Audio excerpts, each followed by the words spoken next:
Hey, how are you? This is the recording I made, so I know it's kind of loud with the burner in the background, but this is pretty much showing the operation of my Cycleguard. So if you can see my wiring, I'm going to try to zoom out with my camera here. Unfortunately, it's the most I can do. This is the Cycleguard. Up here is the vapor stat, and that goes, it kind of cuts through the box, and then it works its way down to the Rialo burner. Now, I know you see a couple of alligator clips and stuff like that, so let me show you what's going on.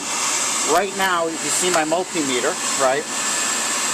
All the lights are lit, right? The multimeter is going, I'm getting neutral on one end from the pipe, right? Because that's common ground. And then I have the red end, going to an alligator clip that runs up to the boiler terminal on the actual guard. There's also a black wire that's attached to, and that black wire runs down, I know you can't see it, and it comes out over here on the burner, where I have an alligator clip, and I hooked it up just temporarily to the bottom, not even the lug, but actually the bottom of the ignition control relay, and because I realized that area gets power last. So after all the limits, that's actually for the burner motor, right? So I'm going to run through a scenario real quick, and then I'll set up some timers, okay? So right now there's a call for heat, right? The temperature's building. The cutout is 2 psi. So at 2 psi, that little mercury switch is going to go to the left. When that cuts out, it cuts line voltage to the whole burner. So these lights will go out, right? There's a damper over here that automatically shuts when the power goes out. And there's all, right? So when the pressure drops from 2 psi down to about 1, in anticipation of, because it doesn't want the steam pressure to go to 0, the mercury switch switches back at around 1 psi, right? At that point, nothing happens. It sends voltage to the burner, right? So the first thing that happens is this little door opens up. Once it opens up, it puts power on this little terminal over here that essentially puts power to the motor, right? Then what happens is there's a pre-purge cycle. So the blower goes on, but there's no ignition. It just kind of establishes a draft, and that runs for about 45 seconds or so.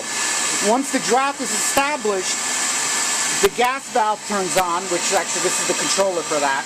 The gas valve turns on, and ignition begins. When ignition begins, that's when this line gets power and this gets voltage. So we're almost at 2 psi, and once we get there, you'll see, I'm going to try to get it so you can do both. You'll see the micro switch flip. Give it 1 second.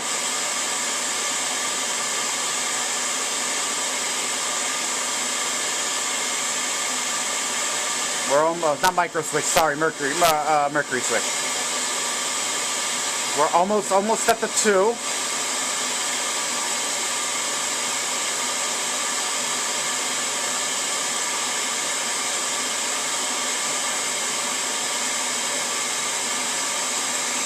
There we go. Okay. Notice the little door close, right? Now there's no line voltage on the burner terminal.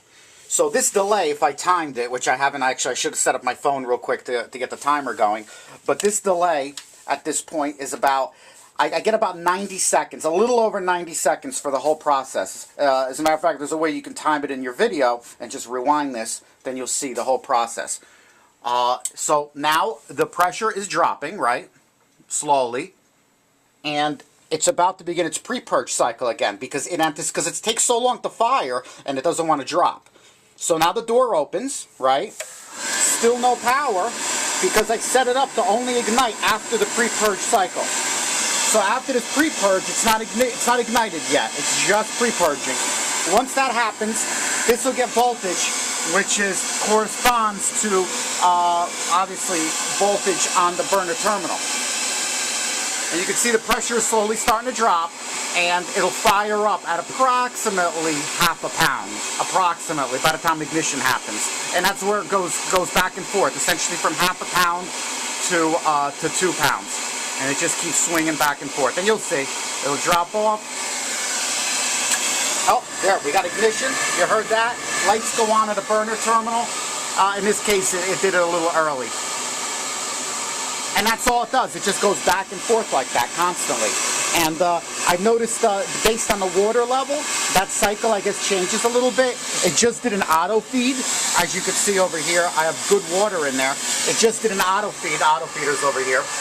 And I noticed the time is a little bit longer. It's actually a little longer than maybe like, I almost got like maybe like 100 seconds, like 1:40. After its autofill yesterday when I timed it. The time prior to that, it was running more towards the low end, and I was getting probably more like 80 seconds. And I'm attributing that to the fact that if there's more water in the system, it's just maintaining its heat longer between the pressure cycles. So that's about it. It runs for a while. I have the unit probably on the verge of undersized. It used to be oil. Well, actually, this wasn't even the same unit. It used to be a Burnham oil system. And I used to, trying to remember now, it was a little higher. My firing rate right now is maybe like 100,000 BTU or so, something like that. Whereas before, I think it was maybe 130. So I downfired it more for efficiency, because I don't want to create, I don't want the thing to use more than anything. And I was always told you essentially want your burner to run, have long cycles, long running cycles, and that means size properly. So as you can see, it's building pressure slowly, and you know, delivering steam obviously to the rest of my house. So this cycle just repeats. And in the middle of all this, it'll still, even with the 90-second cycle, it'll still occasionally cut out. I mean, I'd love it if it would witness, if you would be able to witness it now, but you know, there's no particular time. I didn't coordinate that. But even with this, with the 90 seconds, it still does its low water cutoff, which interrupts this cycle. And sometimes it does it while the burner's going, like right now. Now, if it did it right now, it wouldn't be that big of a deal, because it would do it, and then it would turn on probably before pressure reaches 0. But a lot of times it'll do it right at the beginning, right when it's at like 1 pound. It's just starting to recover. It'll do it then, and then it brings my system into a vacuum. So once again, you can see all my voltages are there, and I'll see if I can quickly set up my timer so you see how long it's off, because it's just about there. Let's see if I can do this real quick.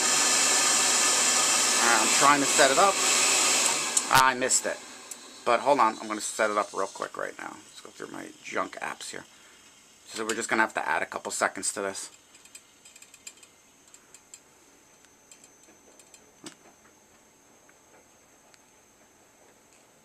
Just to add a few seconds. So I got this thing going. At this point, it's just going to be a little redundant, but I'll put it next to this so you can see. I know it's a little bright. I got this light here. Let me shut that thing off.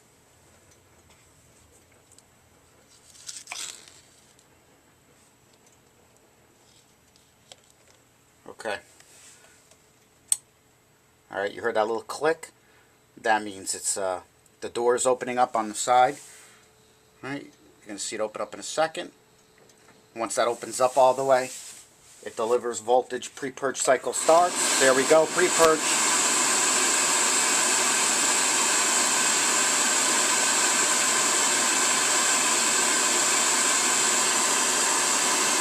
Alright, it did a lap. I didn't want it to do that, so you're just going to have to add it. I don't know why that's going off, but we got 60 seconds, 70 seconds.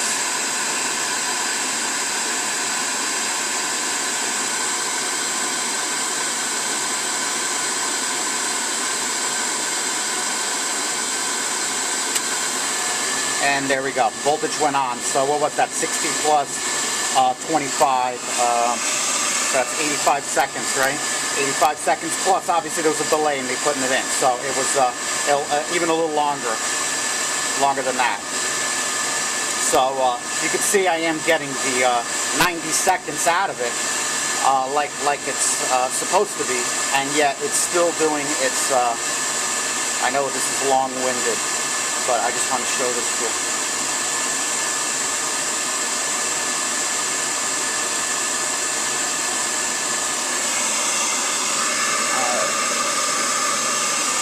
Alright, well, thanks for watching. I hope this helps. Bye.